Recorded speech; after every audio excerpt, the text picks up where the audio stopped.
we're going to check out the Skellige cards for the Tide Rises card reveals. We've looked at the Nilfgaard, Scoia'tael, and Monsters ones so far. I've been very excited for a lot of the cards so far. I've liked the idea with them, and I liked the archetype, so hopefully we can get something going on with the Skellige cards. And I haven't seen any of these yet. I don't know what they're about, so let's get into it. Abordage. It's a raid. We all love raids. 6 provisions, so it's expensive raid. Damage an enemy unit by 2, so this is probably going to end up being like 6. And then Bloodthirst 2, play a pirate from your hand and draw a card. Oh, that's interesting. So this seems to be an anti-synergy with everyone's favorite Highland Warlord. If this ends up being enough damage, it just kills the unit, which is what you always want to, well, pretty much always want to do with the Highland Warlords decks. And then you won't get the Bloodthirst effect as easily. So if this isn't as big, then you can just get the Bloodthirst effect off it. So if you do 2 damage and it just sets up the Bloodthirst by doing the 2 damage, you play a pirate from your hand and draw a card. This seems really good for setting up the pirates. There's a lot of Bloodthirst pirates that don't see a lot of play that have decent effects, right? You've got the one that boosts everything in its row, right? You've got the ones that get a point a turn. You've got the ones that get Zeal. There's a lot of pirates that get Bloodthirst. It's also worth mentioning that this does not have to be a bronze pirate, even though this is a bronze raid. So you could hit something with this and then go into ice, potentially, which has a really good Bloodthirst effect. So this is a setup card for the pirates.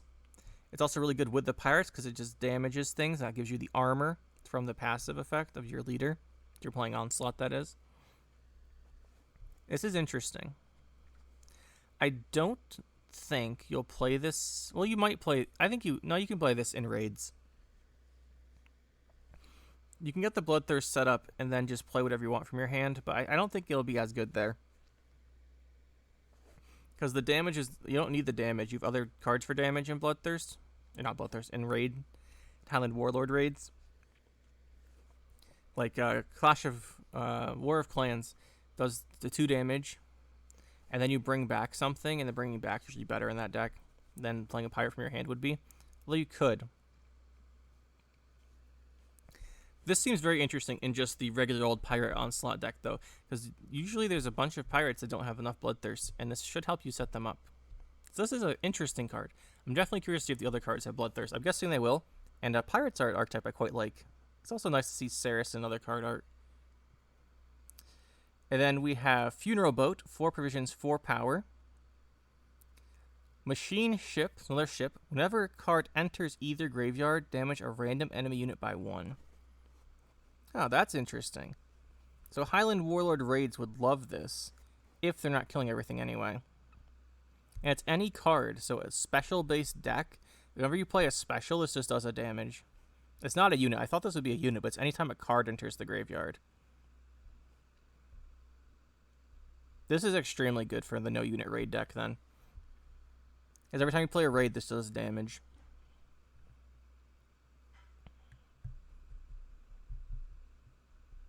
Would pirates play this? Not really. I'm starting to think of how it would synergize with the last card we saw. Oh, it seems like a raid card. Raids will probably like this, although they don't like playing non-raids as units, so I'm not even sure they will. They'd have to cut something like the Skirmishers or one of the 4 prison cards. But this is just another damage ping engine that you can use in raid decks. You could play it in a pirate deck. It works well enough with Seagull, right? You spawn 3 Seagulls, and then you get 3 pings. So Seagull works extremely well with this card. Because a Seagull spawn in the graveyard, which I'm assuming would count as entering the graveyard. So that's a really good synergy.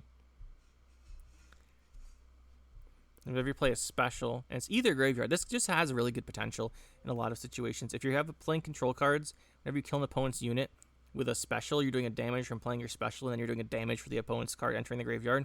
It seems extremely strong in those type of removal decks. But those type of removal decks typically don't play many units, so this will get most likely killed there. But it's really good. I think this card is secretly extremely strong. Will people like the decks it's in? I think like in a control deck with a lot of specials, this is amazing. And against a control deck, it would be good if it didn't die, but it'll die. But yeah, in a control deck where you're playing raids that do damage and kill things, this is insane. Because you're getting 2 pings every time you do that. And if your raids aren't big enough yet, like say you're in round 1, and you play your raid, It doesn't kill the enemy unit. It just starts pinging to help you out. So I think this is a lot of potential. Next up, we have Naval Supremacy. I see we're doing ships here as well, hopefully. Raid, create and play a bronze Skellige ship. Okay. 1 in the graveyard. Whenever a unit is played, damage it by 1. After 13 damage has been dealt, banish south. So this damages you and your opponent's units. Theoretically, though, if you're playing Onslaught, for example, because these look like pirate cards, mostly, your cards will have armor and you won't take a damage. So let's assume you're doing half the damage to you and half the damage to the opponent. Theoretically, we'll say they get the 7 and you get the 6 if you're splitting it up. So you do 7 to them over the course of the game, and then you get a bronze ship. That's pretty good. Creating a ship's not as good as raiding fleet, which gives you the 4 bleeding and pulls one out of your deck, because usually you're trying to thin your deck with that. But the ships are not bad to spawn. You've got light longship and on-crate longship, which are pretty good.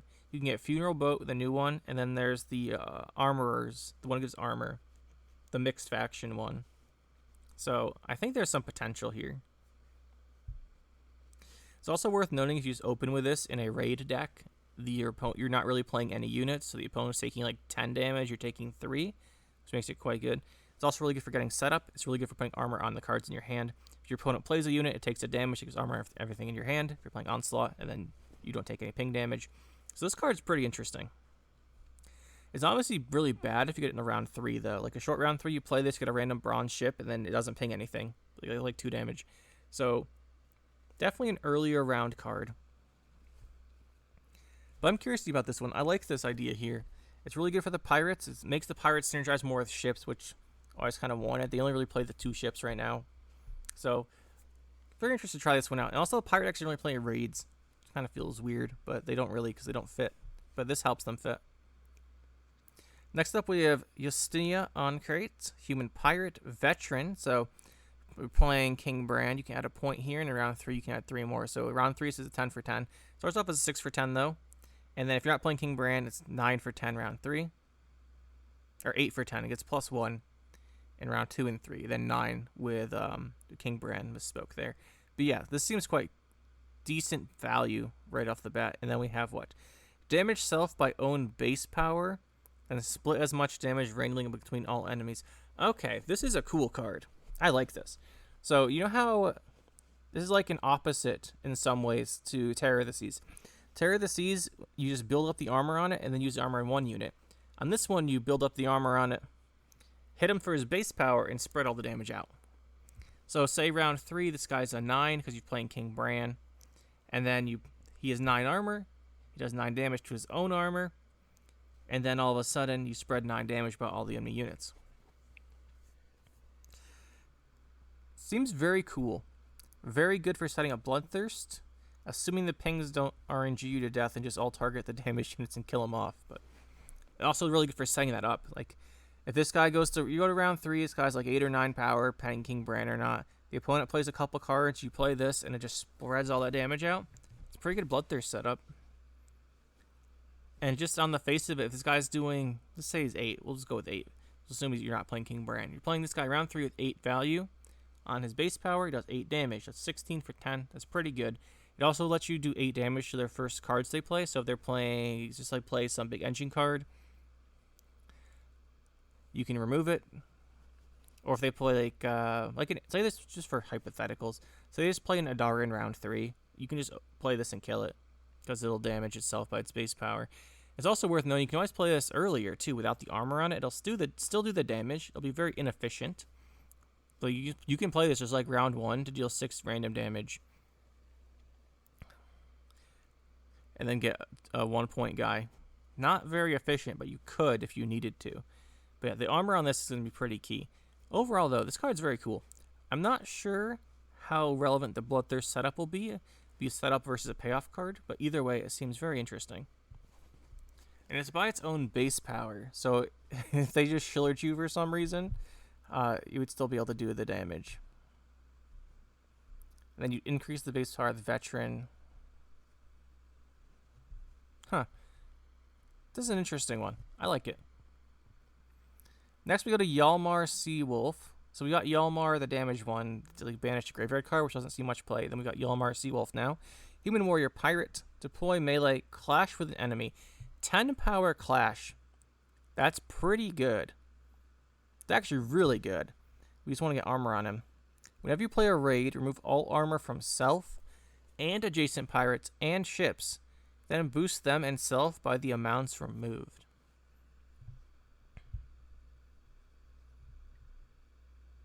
This is a very, very strong effect. And it's almost a reason just to play raids in Pirates by itself. Because what happens in Pirates a lot of the time is you have a couple bronze cards you don't play.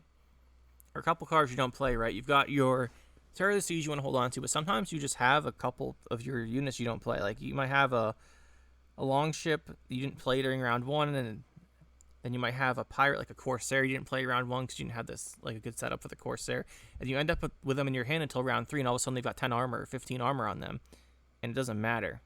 Or a better example you have is your Morkvar Car of Terror you don't play round 1 or 2 most of the time, and then you're in round 3 and it's got like 15 armor in your hand, and then all of a sudden you play this, you play a raid, and that 15 armor turns to 15 points. So this is a very strong effect. I think he's really good just for the clash effect, because if this guy gets armor, the clash is really good. It is 14 provisions, though, so that isn't really enough to justify him on his own, I don't think. Especially when we compare him to Lord Riptide from the Monsters, who's a clash with a 10, right? And then whenever you play a raid, remove the armor from self and adjacent pirates and ships and boost them. And yeah, it just seems really cool. Very strong effect. Very interesting effect. Very synergistic with the pirate effect. Quite like it. He's extremely expensive, though, so you can't fit him and too much in here. But hopefully we can make something work with him, because this effect is very interesting. Next up, the last card, we have Kara Trollday. Location Resilience. Alright. Deploy, create, and play a bronze on crate unit. We're going to have to do a quick search of the library here.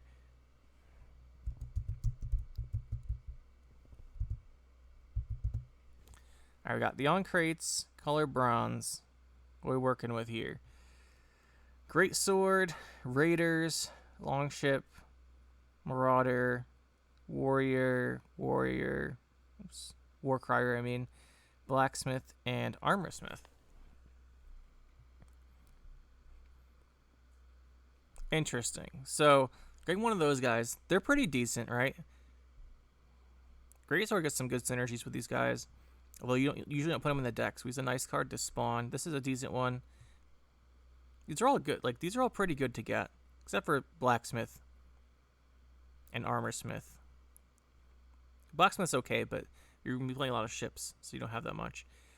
So you get one of those. Order, give an allied unit 6 armor, then it clashes with an enemy. That is very good effect. The order effect's really good on this one. So, you have a 6 damage, removal, clash. Well, it's not 6 damage. It's whatever the base power of your unit is that's clashing. This order is very strong.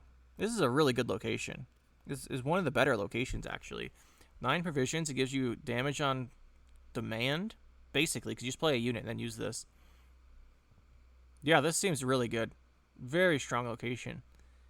I like this one. This is going to be really good. So we got 2 more clashes here for Skellige, which I like. I like having clash in Skellige. You got Bjorn, these. You've got Croc. It's 4 clash units if you want them. I don't think you play Arnagad. He's the last clasher. But yeah, this seems pretty interesting. I like these cards. I'm curious to see how we fit them in with pirates. Make them more raid-based with Yalmar Seawolf would be not a bad thing. Because you get a lot of ping damage here, right? This gives you a couple. This helps set up the damage. This helps set up the damage if you keep it alive. This sets up damage throughout the game with its graveyard effect. Although, if this gets squirreled or something, you're going to feel so sad. Not as sad as Hive Mind, but still pretty sad. This splits the damage out between all the units, which can help ping a bunch of things for armor. And then he's got his clash payoff, and then the armor payoff from removing them. And then this can make him clash again, or make someone else clash again. I really like this. It seems like a pretty good synergy package. Some interesting effects. I like the pirate archetype. And this seems like a pretty fun one. I always wanted more raids and ships to be in pirates, and now it looks like we have a reason to do it. Anyway, guys, let me know what you think of the new cards, and we'll see you when we get to the other ones. That'll be it for this one, guys. Hope you enjoyed. We'll see you next time. Make sure that like button and subscribe to the channel for more. And you can check out some more videos over here. And thanks for watching.